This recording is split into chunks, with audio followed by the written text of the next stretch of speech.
오늘은 능히 감당하는 교회, 능히 감당하는 교회라는 제목의 14번째 하나님 말씀 증거하도록 하겠습니다. 여러분 지난 한 주간 어떻게 사셨어요? 아마 눈을 크게 뜨고 하나님의 큰 그림을 보려고 노력하셨지요? 예, 여러분들의 눈빛에서 여러분의 삶이 읽어집니다. 작은 일에도 일이 일비하지 않고 하나님의 크신 계획을 보고자 애를 쓰신 흔적들이 보입니다. 여러분의 그 수고가 하나도 헛되지 않고 하나님 나라에 차곡차곡 쌓여서 우리의 최후 승리를 거두는 그날에 여러분 모두에게 상급이 될 줄로 믿습니다. 여러분, 어려운 삶을 살아내는 건요, 우리에게 불행이 아니라 그것은 경험치를 높이는 일이에요. 그래서 우리가 하나님을 경험하는 날들이 그만큼 더 많아지는 거예요. 어려움 속에서, 힘든 과정 속에서 하나님을 더 만나고 하나님을 살아내는 경험들이 우리에게 너무나 소중한 경험들이에요. 여러분, 그 시간을 지금 우리는 보내고 있어요. 자, 지난주 말씀 한번 볼까요? 능히 감당하는 교회 13번째 말씀이었는데, 이 말씀에서 우리가 같이 주목한 말씀, 본문 말씀 같이 읽습니다. 시작. 사람이 감당할 시험 밖에는 너희가 당한 것이 없나니 오직 하나님은 미쁘사 너희가 감당하지 못할 시험 당함을 허락하지 아니하시고 시험 당할 즈음에 또한 피할 길을 내사 너희로 능히 감당하게 하시느니라. 아멘. 바로 고린도전서 10장 13절 말씀, 우리의 주제 말씀이었는데, 이 가운데서 특별히 너희가 감당하지 못할 시험 당함을 허락하지 아니하시고, 자, 못할, 아니하시고 두 번에 걸쳐서 부정이 나오죠. 이것이 바로 이중부정인데, 이중부정은 가장 강한 긍정이다 그랬어요. 그래서 이루지 못할 꿈은 없다라는 말은 마치 모든 꿈은 반드시 이루어진다는 말처럼, 이 말도 감당하지 못할, 아니하시고 라고 하는 말이 바로 하나님은 우리가 감당할 시험만 허락하신다, 반드시 감당한다라고 하는 강한 긍정이라고 그랬죠. 그런데 우리는 이 말을 들을 때 시험이 더 크게 들어오는 거죠. 아, 시험, 또 시험이야? 아이고 힘들어, 아이고 괴로워. 그런데 그게 아니라 우리가 주목해야 될 말은 바로 하나님이라고 했어요. 권위와 능력을 가지고 우리의 시험을 허락하시는 분, 통제하시는 분은 바로 하나님이시다. 그래서 하나님을 믿지 못하면 우리는 온통 두려움밖에 없어요. 마치 물에 빠져 죽는 사람처럼 아무것도 우리를 도울 자가 없지만, 하나님을 믿으면 그분의 사랑과 진리와 말씀이 우리를 단단히 지켜주어서 우리가 안도할 수 있다라는 말씀을 나눴습니다. 그러면서 하나님은 작게는 우리 가정의 주관자이시다. 그런데 그뿐만 아니라 크게는 국제 정세, 전 세계 역사를 주관하는 분이 하나님이시다. 그래서 우리가 그 하나님을 바라보는 눈이 필요하다고 했어요. 성경에 나오는 요셉은 형들에게 팔려가는 인간적인 배신감을 맛봤죠. 그러나 여기서 끝나는 것이 아니라 그는 애굽의 총리 대신이 되었는데, 자, 그것을 보고 형들은 두려움이 떱니다. 자, 저것이 우리 형들에게 이제 인간적인 보복을 하겠구나. 근데 그게 아니었어요. 자, 성경의 결론과도 같은 창세기 50장 20절 말씀을 읽어봅니다. 시작. 당신들은 나를 해하려 하였으나 하나님은 그것을 선으로 바꾸사 오늘과 같이 많은 백성의 생명을 구원하게 하시려 하셨나니. 아멘. 자, 당신들은 나를, 여기서 끝나버리면 이것은 극히 개인적이고 가정의 일로 끝나버려요. 그런데 하나님이 여기서 개입하시면 어떻게 돼요? 하나님이 들어오시면 그것을 선으로 바꾸셔서 많은 생명을 구원하신단 말이죠. 즉 이스라엘만이 아니고 가나안만이 아니고 애굽과 모든 중동을 다 구원하시는 하나님의 전 세계적인 인류 역사로 커진다. 그래서 우리의 가정에 역사하시는 하나님은 반드시 우리의 인류를 역사하신다. 큰 그림을 그리신다는 것을 우리는 볼 수가 있었습니다. 그래서 주목해야 되는 것은 바로 요셉의 관점이라고 했어요. 자신에게 일어난 사건을 바라보는 관점이 참 특별했는데, 이게 뭐냐면 사람도 아니고요, 사건 자체도 아니고요, 요셉의 이야기의 초점은 바로 하나님이었다. 하나님이 무엇을 하셨는가? 그래서 나를 이리로 보내신 이는 당신들이 아닙니다. 그분은 바로 하나님이십니다 라고 하는 고백을 요셉이 하면서부터 그의 인생이 달라지는 거죠. 요셉은 이 시험을 허락하신 하나님의 큰 그림을 바라봤던 거예요. 나 하나가 겪는 어려움, 나 하나의 문제가 아니라 하나님이 하시고자 하는 큰 그림. 그래서 우리는 하나님의 큰 그림을 바라보아야만 우리가 당한 시험을 이길 수 있다는 말씀을 나눴죠. 그래서 하나님의 위대하심을 아는 자가 큰 그림 볼 수 있고, 시험의 주관자이신 하나님을 신뢰하는 자가 능히 이 시험을 감당해낼 수 있다는 말씀을 지난주에 나눴습니다. 여러분 어떻게 그렇게 사셨습니까? 네. 네, 예. 말로 다 못하지만, 네, 여러분의 상한 마음과 여러분의 정말 하루하루를 버티기 쉽지 않은 그 인생의 흔적들이 드러나 보이는 여러분의 모습이 참 보여요. 그럼에도 불구하고 우리 하나님은 오늘도 우리와 함께 하시는 줄로 믿습니다. 자, 오늘 이제 바로 14번째 시간인데 오늘 제목 읽어봅니다. 시작. 능히 감당하는 교회. 능히 감당하는 교회. 여러분, 이 말씀을 우리가 한 번, 두 번이면 되지 왜 10번, 12번, 13번, 14번까지 보느냐. 여러분, 이게 정말 중요해서 그래요. 우리가 믿는다고 하면서 맨날 지잖아요. 믿는데 맨날 안 돼. 믿는데 맨날 실패해. 왜 그럴까? 이제는 이길 때가 되었어요. 여러분, 이제는 이 말씀이 내 것이 될 때가 된 거예요. 여러분, 보시면 오늘 주시는 말씀 같이 읽어봅니다. 시작. 너희가 감당하지 못할 시험 당함을 허락하지 아니하시고. 여러분, 이 말씀 들을 때 어떤 기분이 드세요? 우리가 감당하지 못할 시험을 하나님은 허락하지 아니하신다. 이런 말 들을 때 여러분 뜻밖의 대부분의 사람들이 무슨 마음이 드냐면, 그런데 내 삶은 왜 이 모양이야? 이런 생각이 들어요. 아니, 하나님 다 허락하시는 건 다 나한테 감당할 만한 것만 주신다며, 그런데 나는 왜 감당이 안 되지? 나는 왜 이렇지? 나는 왜 이 말씀이 와닿지 않지? 이런 생각이 더 빨리 들어요. 더 많이 들어요. 왜? 너무 많이 실패했거든요. 너무 많이 어려웠거든요. 아니, 무슨 허락 안 하신다며 그런 거는. 근데 왜 나한테 그랬지? 이런 마음이 먼저 들어요. 그리고 극히 일부의 사람들이 그렇다면 정말 다행이네. 하나님 나한테 감당할 것만 허락하시겠구나. 이런 마음이 드는 거죠. 그런데 이런 분이 많지 않다는 거죠. 우리가 살아가는 삶을 보면 안 믿는 분들은 말할 것도 없고 인생 그냥 사는 거지 그분들은 생각이 없어요. 안 믿는 분들은 빼놓고라도 믿는 분들 중에서도 누가 더 목소리가 클까요? 대부분은 이런 분들이에요. 야, 하나님, 그래, 성경에는 있다 그러는데 내가 살아가면서 잘 모르겠더라. 현실은 다르더라. 야, 살아봐라. 만만치 않아. 이런 사람들이 더 힘이 있어 보이고 더 목소리가 커요. 근데 여러분, 그거 아세요? 이런 분들은요, 순간 에너지는 매우 많은데 지속적인 에너지가 없어요. 왜냐하면 이분들은 삶의 근거가 없거든요. 그럼 누가 오래 가나? 바로 이분들이에요. 그렇다면 정말 다행이네. 하나님을 믿으면 되는구나. 하나님 내 삶에 정말 감당한 시험만 주시겠구나 라고 믿는 분들이 오래 가요. 왜일까요? 이분들은요, 삶의 근거가 있어요. 이분들의 삶의 근거가 무엇입니까? 같이 읽습니다. 시작. 하나님의 통치를 신뢰하는 거예요. 여러분, 이게 우리의 삶이 오래가는 근거예요. 여러분, 불평과 불만은 그 순간은 되게 재밌어요. 그 순간은 막 하늘을 날 것 같아요. 그러나 금방 사그러져 버려요. 힘이 없거든요. 근거가 없거든요. 그러나 하나님의 통치를 신뢰하는 자에게 하나님은 그렇구나, 하나님 의지하면 되는구나, 이 믿음을 오래가게 만들어주세요. 그런데 그러기 위해서 여러분, 중요한 건 질문을 바꾸는 일이에요. 어떤 질문을 해야 되느냐? 바로 누가 통치자인가 하는 질문을 던져야 돼요. 과연 누가 내 인생의 통치자인가?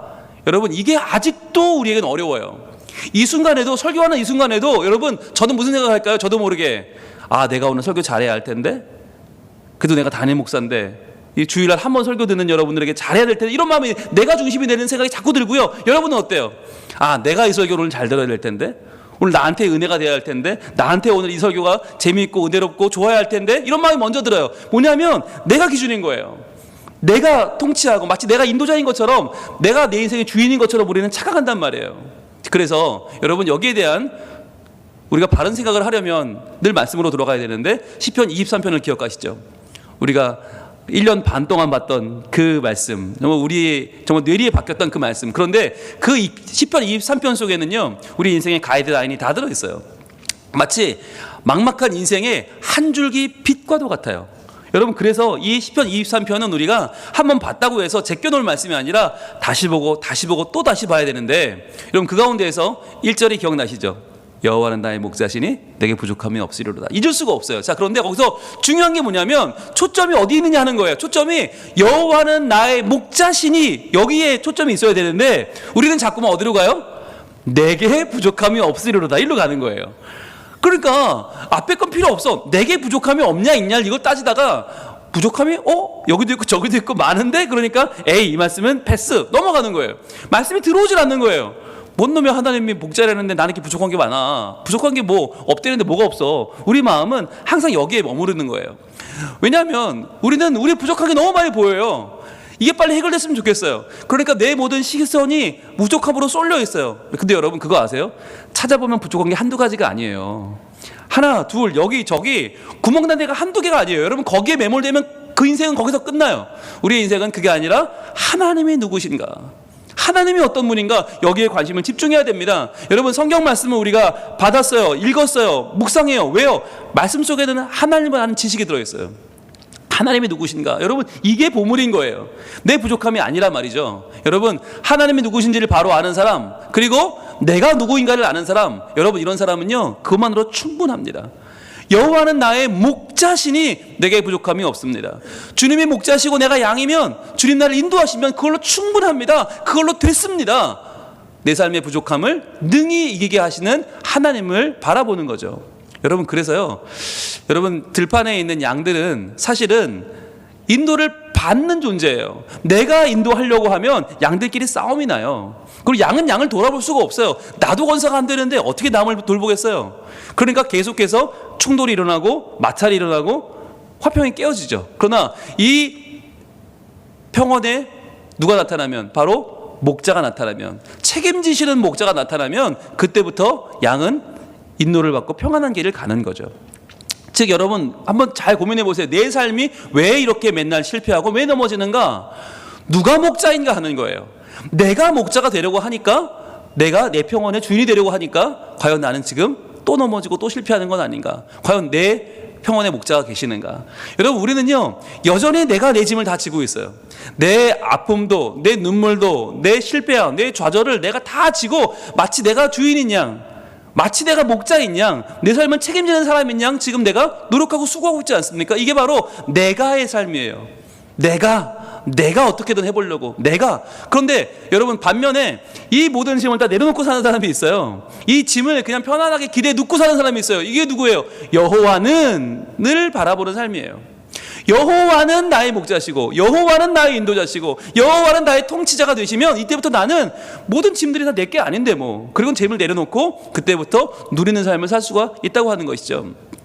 여러분 중요한 건데요, 인간이 누구냐? 성경은 한 번도 인간이 주인이라 말한 적이 없어요. 인간은 창조한 적이 없고, 인간은 섭리한 적이 없고, 인간은 완성한 적이 없어요. 인간은 누구냐? 바로 하나님에게 전적으로 의존될 때에만 비로소 온전해진다. 여러분 이것이 성경이 말하는 진리고요, 이것이 믿음이에요. 여러분 성경은 한 번도 우리가 스스로 완전해질 수 있다고 말한 적이 없어요. 우리는 하나님께 의존되는 존재인데, 여러분 우리는 한번 돌아보세요. 우리는 어떻게 하죠? 하나님을 이용하려고 해요. 하나님 4천만 땡겨주세요. 하나님 이자는 없어요. 아시죠? 우리 사이에 그런 거 따지는 거 아니에요. 자, 그러니까 기한을 제가 토요일까지 딱 드릴게. 일주일이면 되겠죠? 안 되겠어요? 이틀만 더 드릴까? 우리 마음은 자꾸 하나님을 이용하려고 그래. 그러니까 의존해야 되는데 그분을 완전히 맡기고 따라가는 게 아니라 하나님은 자꾸만 나에게 맞추려고 드는 거예요. 그럼 그건 믿음이 아니에요. 믿음은 뭐냐? 내가 하나님에게 전적으로 의존될 때 내가 온전해진다는 것을 믿는 거죠. 여러분 믿음은 오늘 죽으면 천국 가냐? 여러분 그런 수준이 아니에요. 이젠 좀 그런 수준을 뛰어넘어야 돼. 이제 내 삶의 주인이 누구냐? 주인이 바뀌는 것이 바로 믿음이라는 거예요. 여러분 우리가요 인도자가 없어도, 하나님이 없어도 어느 정도는 할 수가 있어요. 왜? 우리는 유능하니까. 적어도 무능하지는 않아요. 그래서 나가 유능하니까 할 수는 있어요. 그러나 문제가 뭐예요? 유능하긴 하지만 전능하지 않다는 게 문제잖아요. 유능은 한데 전능하지 못하면 어떻게 돼요? 언젠가는 벽에 부딪히게 되어 있어요. 우리의 길이 막히는 순간이 와요. 여러분 그렇게 될 때 유능한 것과 무능한 건 차이가 없어요. 잘 기억하세요. 유능과 무능은 차이가 없다. 전능한 분이 없으면 우린 다 무능할 수밖에 없어요. 그래서 내 능력이 안 통하는 그때가 오고 나면 우린 다 무능이 돼요. 그때 기억해야 될 하나님 말씀이 무엇입니까? 같이 읽습니다. 시작. 너희가 감당하지 못할 시험 당함을 허락하지 아니하시고. 바로 이거예요. 자, 지금 내가 힘들어요. 내가 지금 한계가 왔어요. 이럴 때 기억해야 될 말씀, 너희가 감당하지 못할 시험 당함을 허락하지 아니하신다. 자, 그러니까 어떻게 해요? 두 가지 반응이 나오겠죠. 첫 번째는 똑같이, 그런데 내 삶은 왜 이 모양이야? 또 부딪혔어. 또 감당하는데 또 안 돼. 어떻게? 그러나 어떻게 해요? 반대로, 아 그렇다면 정말 다행이네 생각할 수도 있는 거예요. 이제 내가 막히는 거, 그래 내가 하려면 안 되지, 하나님을 의지해야지, 하나님 길을 열어주시겠지. 여러분 하나님에게 맡길 수 있는 것, 하나님께 맡길 때 길이 열리는 거죠. 여러분 우리 시편 23편 4절 말씀 같이 읽어봅니다. 시작. 내가 사망의 음침한 골짜기로 다닐지라도 해를 두려워하지 않을 것은 주께서 나와 함께 하심이라. 주의 지팡이와 막대기가 나를 안위하시나이다. 아멘. 여러분 보세요. 내가 라고 할 때는요, 방법이 없어요. 사망의 음침한 골짜기로 다니는 것 외에는 내가 할 수 있는 게 없어요.